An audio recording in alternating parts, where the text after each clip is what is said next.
صحیح بخاری حدیث نمبر 181۔ رسول کریم صلی اللہ علیہ وسلم جب عرفہ سے لوٹے تو پہاڑ کی گھاٹی کی جانب مڑ گئے اور رفع حاجت کی۔ اسامہ کہتے ہیں کہ پھر آپ نے وضو کیا اور میں آپ صلی اللہ علیہ وسلم کے اعضاء پر پانی ڈالنے لگا اور آپ وضو فرماتے رہے۔ میں نے کہا یا رسول اللہ، آپ اب نماز پڑھیں گے؟ آپ نے فرمایا نماز کا مقام تمہارے سامنے یعنی مزدلفہ میں ہے، وہاں نماز پڑھی جائے گی۔ صحیح بخاری حدیث نمبر 182۔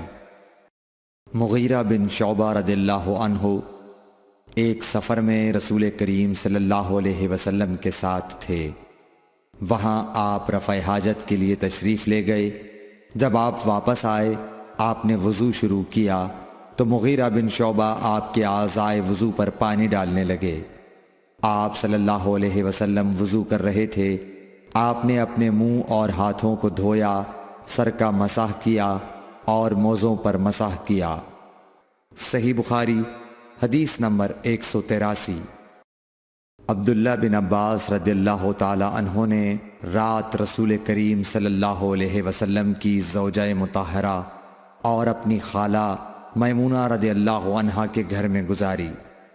وہ فرماتے ہیں کہ میں تکیے کے عرض یعنی گوشے کی طرف لیٹ گیا اور رسول کریم صلی اللہ علیہ وسلم اور آپ کی اہلیہ نے معمول کے مطابق تکیے کی لمبائی پر سر رکھ کر آرام فرمایا۔ رسول اللہ صلی اللہ علیہ وسلم سوتے رہے اور جب آدھی رات ہو گئی یا اس سے کچھ پہلے یا اس کے کچھ بعد آپ بیدار ہوئے اور اپنے ہاتھوں سے اپنی نیند کو دور کرنے کے لیے آنکھیں ملنے لگے۔ پھر آپ نے سورہ آل عمران کی آخری 10 آیتیں پڑھیں۔ پھر ایک مشکیزے کے پاس جو چھت میں لٹکا ہوا تھا آپ کھڑے ہو گئے اور اس سے وضو کیا، خوب اچھی طرح، پھر کھڑے ہو کر نماز پڑھنے لگے۔ ابن عباس رضی اللہ تعالی عنہ کہتے ہیں میں نے بھی کھڑے ہو کر اسی طرح کیا جس طرح آپ نے وضو کیا تھا۔ پھر جا کر میں بھی آپ کے پہلو مبارک میں کھڑا ہو گیا۔ آپ نے اپنا داہنا ہاتھ میرے سر پر رکھا اور میرا دایاں کان پکڑ کر اسے مروڑنے لگے۔ پھر آپ نے 2 رکعتیں پڑھیں، اس کے بعد پھر 2 رکعتیں پڑھیں، پھر 2 رکعتیں پڑھیں، پھر 2 رکعتیں پڑھیں، پھر 2 رکعتیں پڑھیں، پھر 2 رکعتیں پڑھ کر اس کے بعد آپ نے وتر پڑھا اور لیٹ گئے۔ پھر جب مؤذن آپ کے پاس آیا تو آپ نے اٹھ کر 2 رکعت معمولی طور پر پڑھیں، پھر باہر تشریف لا کر صبح کی نماز پڑھی۔ صحیح بخاری حدیث نمبر 184۔ اسماء بنت ابی بکر کہتی ہیں کہ میں رسول اللہ صلی اللہ علیہ وسلم کی زوجہ محترمہ عائشہ رضی اللہ تعالی عنہا کے پاس ایسے وقت آئی جب کہ سورج کو گہن لگ رہا تھا اور لوگ کھڑے ہو کر نماز پڑھ رہے تھے۔ کیا دیکھتی ہوں وہ بھی کھڑے ہو کر نماز پڑھ رہی ہیں۔ میں نے کہا کہ لوگوں کو کیا ہو گیا ہے، تو انہوں نے اپنے ہاتھ سے آسمان کی طرف اشارہ کر کے کہا سبحان اللہ۔ میں نے کہا کیا یہ کوئی خاص نشانی ہے؟ تو انہوں نے اشارے سے کہا کہ ہاں، تو میں بھی آپ کے ساتھ نماز کے لیے کھڑی ہو گئی۔ آپ نے اتنا قیام فرمایا کہ مجھ پر غشی طاری ہونے لگی اور میں اپنے سر پر پانی ڈالنے لگی۔ جب رسول اللہ صلی اللہ علیہ وسلم نماز سے فارغ ہوئے تو آپ نے اللہ کی حمد و ثنا بیان کی اور فرمایا آج کوئی چیز ایسی نہیں رہی جس کو میں نے اپنی اس جگہ نہ دیکھ لیا ہو، حتیٰ کہ جنت اور دوزخ کو بھی دیکھ لیا، اور مجھ پر یہ وحی کی گئی ہے کہ تم لوگوں کو قبروں میں آزمایا جائے گا، دجال جیسی آزمائش یا اس کے قریب قریب۔ راوی کا بیان ہے کہ میں نہیں جانتی کہ اسماء نے کون سا لفظ کہا۔ تم میں سے ہر ایک کے پاس اللہ کے فرشتے بھیجے جائیں گے اور اس سے کہا جائے گا کہ تمہارا اس شخص یعنی محمد صلی اللہ علیہ وسلم کے بارے میں کیا خیال ہے؟ پھر اسماء نے لفظ ایماندار کہا یا یقین رکھنے والا کہا، مجھے یاد نہیں۔ بہرحال وہ شخص کہے گا کہ محمد صلی اللہ علیہ وسلم اللہ کے سچے رسول ہیں، وہ ہمارے پاس نشانیاں اور ہدایت کی روشنی لے کر آئے، ہم نے اسے قبول کیا، ایمان لائے اور آپ کا اتباع کیا۔ پھر اس سے کہہ دیا جائے گا کہ تو سو جا، در حال یہ کہ تو مرد صالح ہے اور ہم جانتے تھے کہ تو مومن ہے۔ اور بہرحال منافق یا شکی آدمی، اسما نے کون سا لفظ کہا مجھے یاد نہیں، جب اس سے پوچھا جائے گا کہے گا کہ میں کچھ نہیں جانتا، میں نے لوگوں کو جو کہتے سنا وہی میں نے بھی کہہ دیا۔ صحیح بخاری حدیث نمبر 185۔ ایک آدمی نے عبداللہ بن زید رضی اللہ تعالی عنہ جو عمرو بن یحییٰ کے دادا ہیں سے پوچھا کہ کیا آپ مجھے دکھا سکتے ہیں کہ رسول اللہ صلی اللہ علیہ وسلم نے کس طرح وضو کیا ہے؟ عبداللہ بن زید رضی اللہ تعالی عنہ نے کہا کہ ہاں۔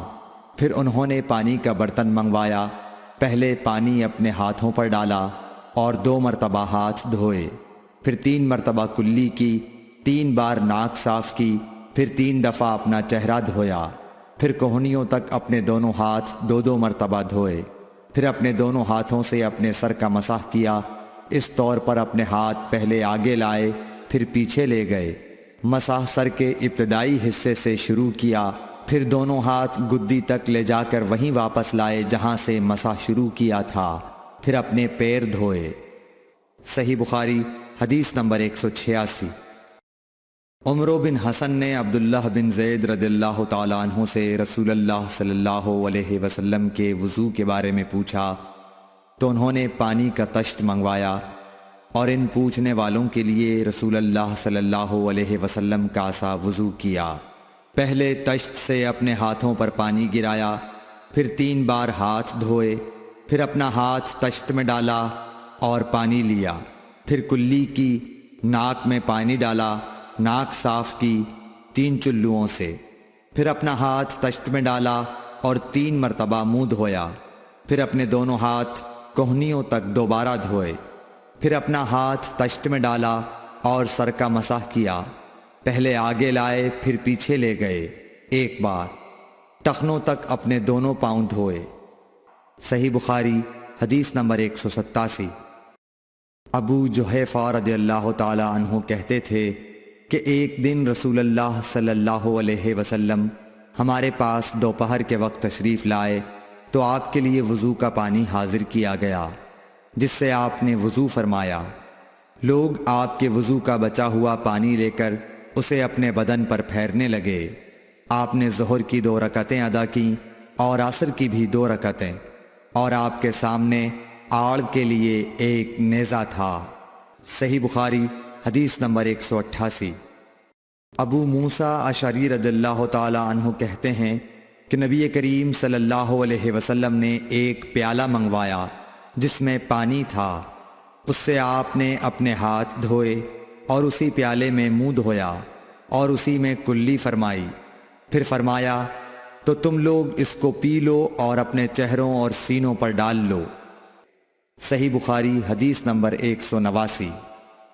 محمود بن ربی جب چھوٹے تھے تو رسول اللہ صلی اللہ علیہ وسلم نے انہی کے کنویں کے پانی سے ان کے منہ میں کلی ڈالی تھی، اور عروہ نے اسی حدیث کو مسعور وغیرہ سے بھی روایت کیا ہے، اور ہر ایک راوی ان دونوں میں سے ایک دوسرے کی تصدیق کرتے ہیں کہ جب رسول اللہ صلی اللہ علیہ وسلم وضو فرماتے تو آپ کے بچے ہوئے وضو کے پانی پر صحابہ رضی اللہ عنہم جھگڑنے کے قریب ہو جاتے تھے۔ صحیح بخاری حدیث نمبر 190۔ صائب بن یزید کہتے تھے کہ میری خالہ مجھے نبی کریم صلی اللہ علیہ وسلم کی خدمت میں لے گئیں اور عرض کیا کہ یا رسول اللہ، میرا یہ بھانجا بیمار ہے۔